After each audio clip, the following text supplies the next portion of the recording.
Hello and welcome to Nathan on Shuffle and to my latest episode here. I'm really excited to get into it. This is one I've been teasing for a little bit of time for those who watch my channel pretty regularly. I feel like as someone who focuses mostly on progressive rock that it's kind of a rite of passage that I should do my version of the best prog albums of all time, the best albums of progressive rock. So this is my stab at it. I'm going to do it in multiple episodes so that I can really focus in on the albums that I'm going to be talking about. And I'm doing it in a little bit of a different framework than you might expect. Like, this isn't my 25 favorite prog albums. That's a whole different list. I wanted it to be the 25 somewhat objective best prog albums of all time. And so I went to the Prog Archives list, which I think is one of the more definitive places to find a really good rating system for all of these albums, where a lot of critics and fans and people have rated all of the classic prog albums, and they compile a list of like the 100 greatest all-time prog albums right on the front page of the website. So I've taken that list, but I didn't want to just say the top 25 from that list because that's not unique enough. You could just go over to Prog Archives and look up that list and it would be exactly the same. So I've decided what to do is, first of all, I wanted to do one album per artist. So you're only going to see one album per artist. So you might be confused why certain albums don't make the cut, and that's why. So, for example, there's only going to be one album by Pink Floyd. You're not going to see Animals, Wish You Were Here, and Dark Side of the Moon all on this list. You're only going to see one of those selections. And I've always gone with what is the highest ranking on Prog Archives.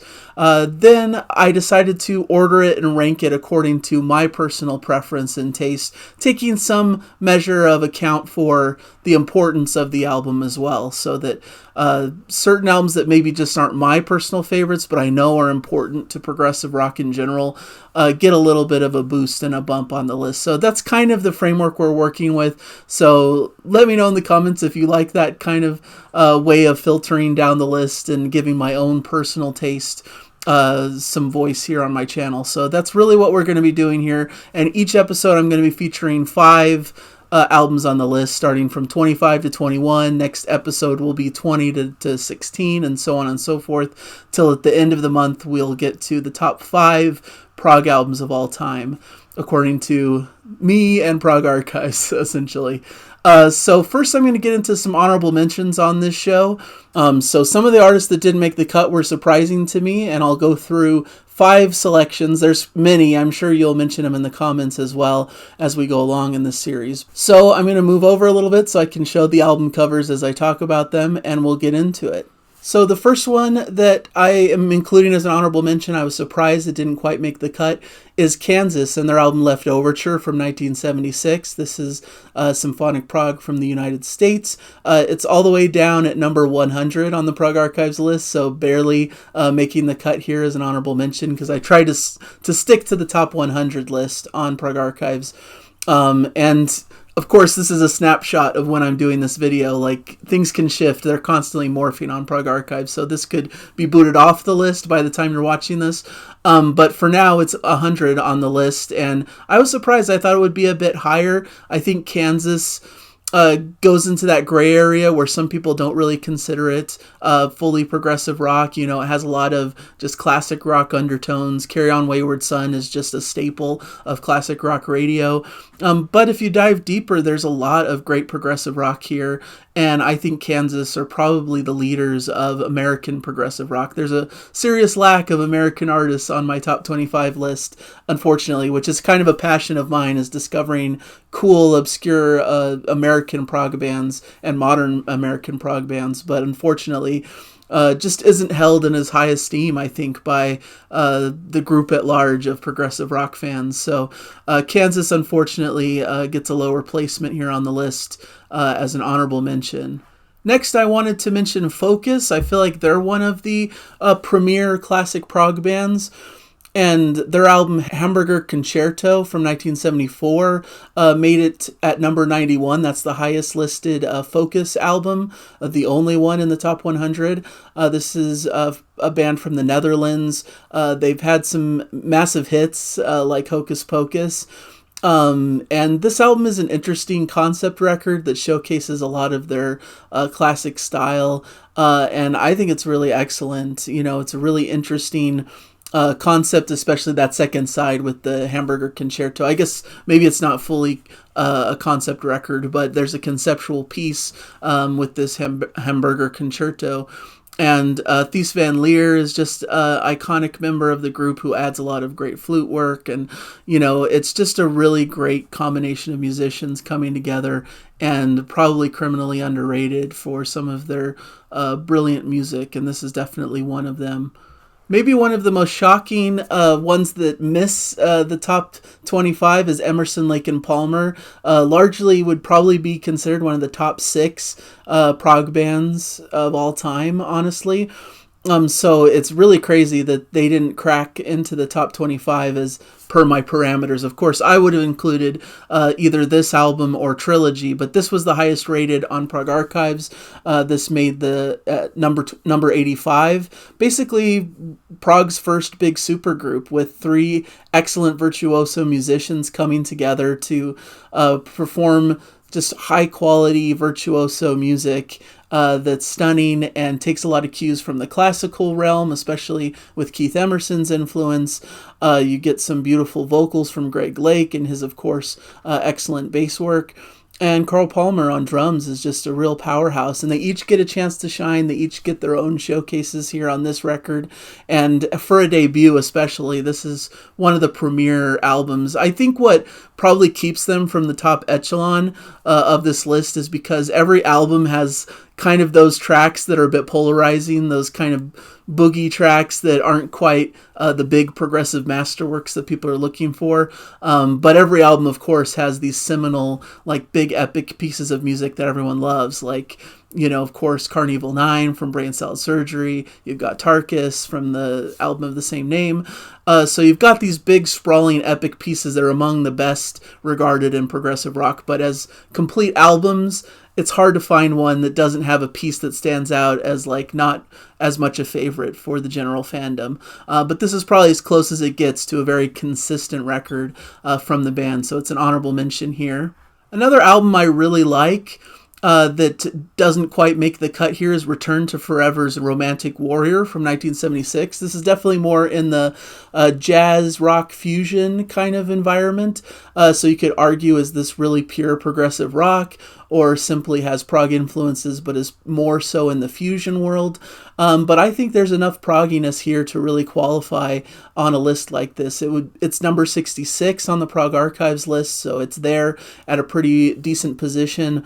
But you get some classic jazz musicians coming together playing these expansive pieces. There's a lot of cool kind of medieval feel to a lot of this music, even though it stays very grounded in jazz forms. So I really love Chick Corea's, you know, incredible keyboard work with all kinds of great vintage instruments, and Al Di Meola, Stanley Clarke, Lenny White. You couldn't ask for like a better, just stellar lineup of some of the greatest musicians in the jazz world coming together to create a very cool jazz rock album that has certainly touchstones of progressive rock, and one that I just dearly love and wanted to mention.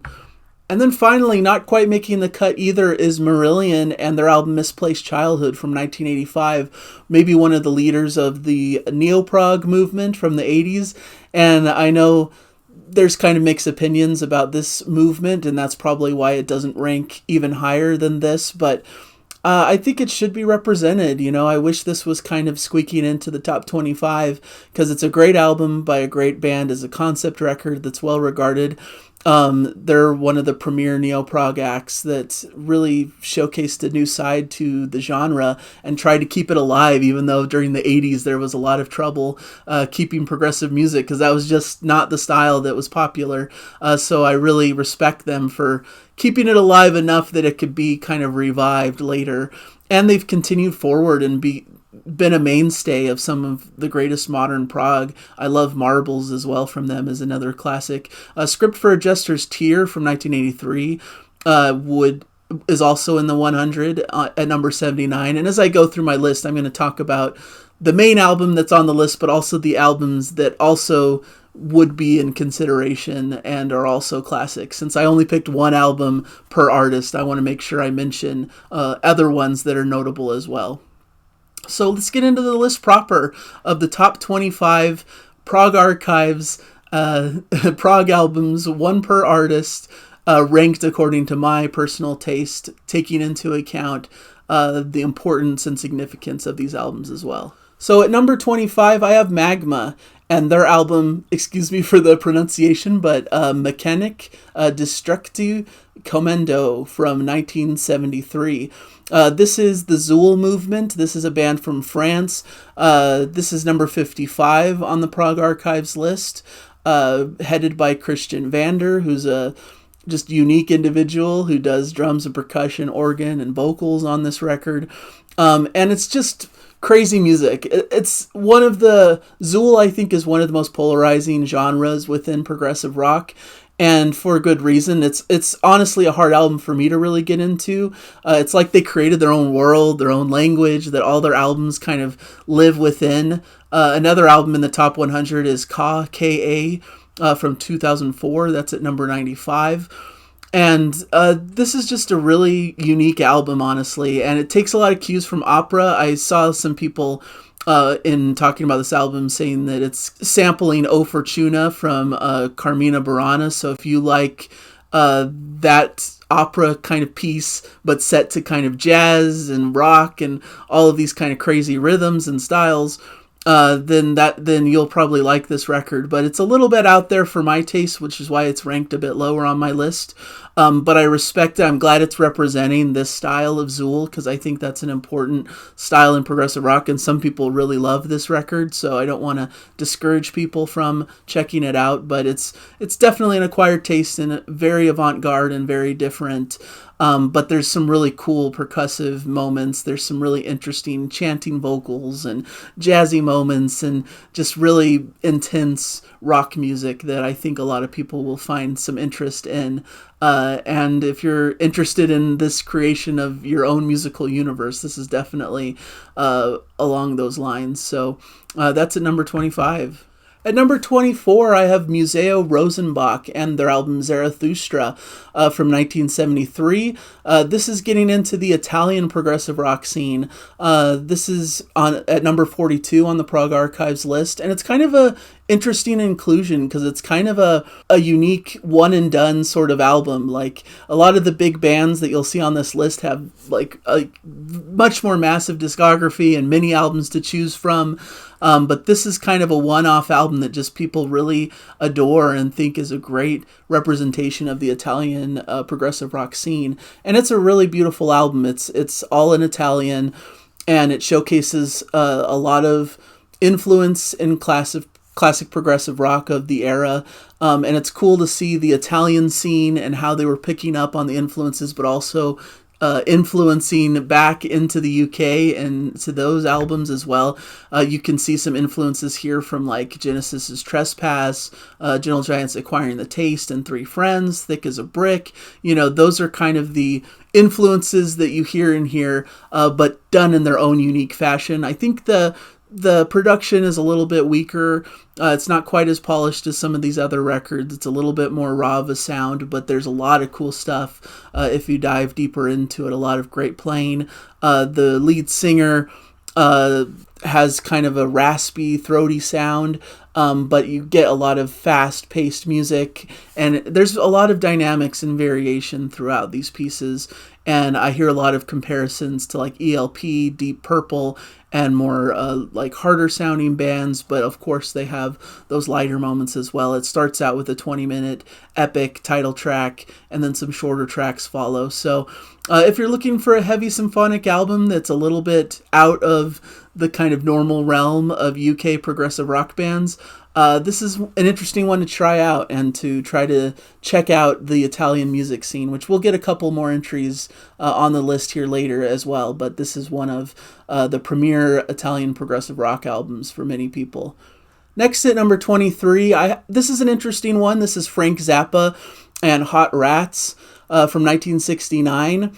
And this comes in pretty high on the Prog Archives list at number 24 there, which of course when you filter down per artist is even higher.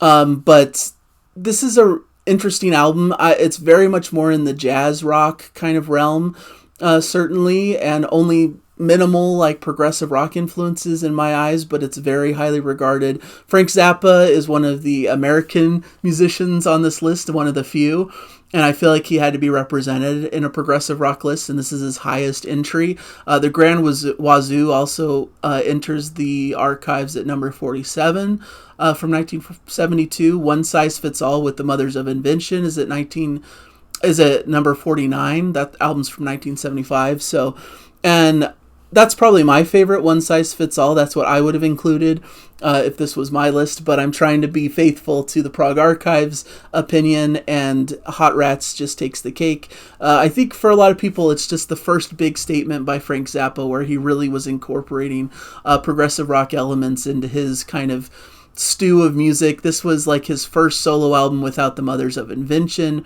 and his exploration into jazz rock. And it's really great. There's a lot of cool extended jams. Some of the shorter pieces are the more composed ones. Peaches and Regalia in particular is one of my favorite instrumental prog tracks. I just think it's fantastic. And it's really remarkable that an album this early in prog, 1969, which is for many people kind of the year where prog began, or maybe even right before. So it's one of the early albums that really showcased a progressive spirit, and maybe one of the proto-prog albums that really brought the genre about and showcased a spirit of experimentation that would be very much a hallmark of progressive rock. So I have a lot of love and respect for this album, even though it's not a personal favorite. There's some interesting guest musicians on this as well. Captain Beefheart does vocals on a track. You got Jean-Luc Ponty doing some violin work, and just Ian Underwood as well on this album, John Sugarcane Harris. So you've got a couple of notable musicians in the jazz and rock realms, and it comes out with a really cool piece of music with some nods to like Miles Davis, and showcases that adventurous spirit that was really the hallmark of early progressive rock, infusing different elements into rock music to make it a bit more adventurous and varied. And so I got to give it its flowers for being one of those early albums to do that in a very significant way. At number 22, I have Mahavishnu Orchestra and their album Birds of Fire from 1973.